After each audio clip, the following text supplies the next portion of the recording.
We're here to discuss IMAX's Instagram strategy. Let's get right into it. First, we're going to take a look at the account as a whole. IMAX brands themselves as the most immersive way to watch a movie and is seen as the premium movie theater experience. They conduct their movies through lots of proprietary technology that other theaters struggle to compete with. For this project, I chose to take a look at IMAX's Instagram page, which has nearly 840,000 followers, over 4,200 total posts, and they post about 6 posts a week on average.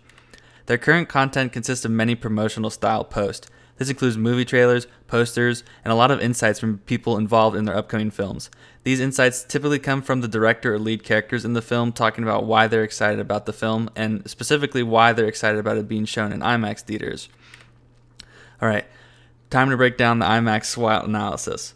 Their strengths, they consist of that proprietary technology I mentioned earlier. They have some of the highest resolutions films, some of the largest display screens in the entire world, and they have their own custom film cameras.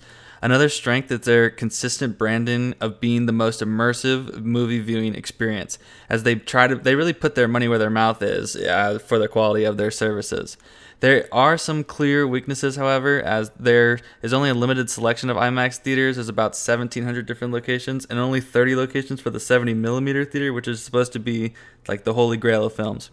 And on top of that, there's usually far less showings at a given time in an IMAX theater than a traditional movie theater. The threats consist of streaming services continuing to grow and take away in-person theater consumers and converting them to watching movies at home. Also, other companies are actively developing technology to rival IMAX. If a company could eventually replicate the IMAX experience, that would put IMAX in a lot of trouble. Some opportunities to counteract those threats could be finding a way into streaming services and having some kind of at-home IMAX experience and directly appealing to filmmakers for both production and consumption. That could be a serious spot to look at. Some of IMAX's competitors are Dolby Cinema and AMC Theaters. AMC Theaters is the big dog. They have a large social media presence with posting 10 times a week with over 600,000 followers. They post a lot of trailers and upcoming movie contents as well. And on top of that, they promote a lot of tangible items like the popcorn bucket and other miscellaneous items as another revenue stream. And the other one is Dolby Cinema, and that's their technological competitor, as their account with Instagram is eerily similar. They also post 6 times a week, largely with promotional content and content on their sound design. Their focus is primarily audio, so they don't have all the tools to match IMAX, but by the looks of it, they're definitely trying to do so. All right, moving on to the current and target audience for IMAX. IMAX's current target audience is toward younger adults with a huge passion for movies. They not only want to see a movie in person, but they want to see the movie in the best possible way.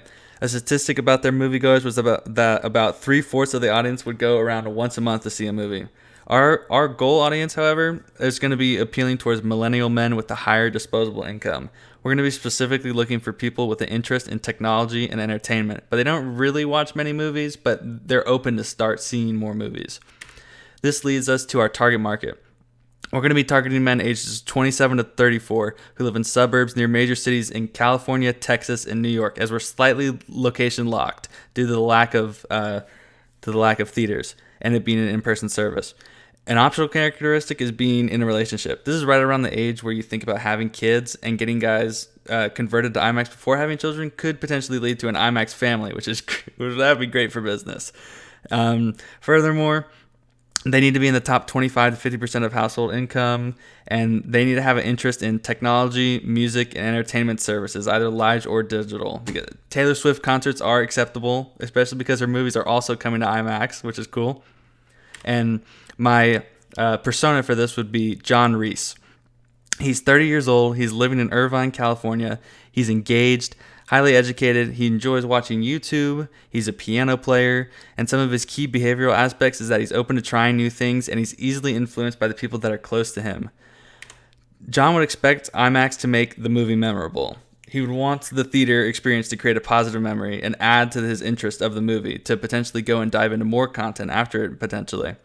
And the goals for IMAX would be to make sure that all of their theaters are in pristine condition and are held to a high standard, because they don't really know which theater John's going to go to. So one bad experience, and that could ruin the reputation for John, and he might look for alternatives. We're now at the goals for IMAX's Instagram page. So our target audience and SWOT connect through all 4 aspects of the SWOT analysis. And in summary, We're predicting that people like John will create a positive association with IMAX in their memory and are open to being a repeat customer. We won't be able to reach all the Johns out there because we are location locked, as previously mentioned, due to the lesser quantity. If we can get John to a loyalty stage, though, we could potentially develop those new potential IMAX products and have him be one of the first people to test it out. And if not, the streaming services might get to him, and John's interest could be stolen away from us. Our overall business objective is going to be to increase ticket sales by men ages 27 to 34 over the next calendar year. We're looking to increase ticket sales, engagements, and website traffic through IMAX's Instagram page by these men aged 27 to 34. Our KPIs consist of looking at revenue, engagement rates, and unique page view metrics to see how much we're able to appeal to our new target audience. Here's the plan for how IMAX is going to get this done. So, we're going to show informational and spectacle themed posts. We want to have a serious and enigmatic tone appealing to the high immersion and brand appeal that IMAX already has, and we want to further drive the fact that IMAX has positioned themselves to be different in an industry where there's a ton of repetition. We're going to have IMAX create 2 posts a week, with the spectacle post going out on Fridays. That's typically the movie release date, and then Mondays for the informational post, which was the second statistically best day of the week.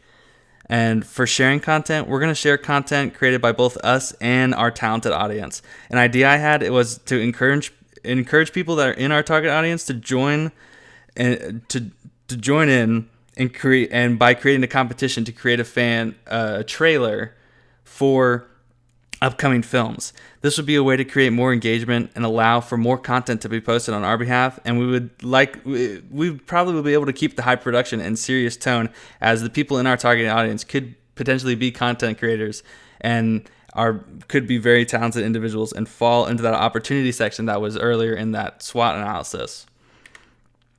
Currently, IMAX's main hashtags are just the titles of their upcoming films. They don't use a lot of hashtags, but I believe that they should start using some of the deeper hashtags more related to like the characters of the movie and the settings of the movies. And I think they should engage in more conversations about IMDb ratings, as that's an entirely community-based source, and many movies in IMAX have a high IMDb rating, so they could definitely appeal more to that.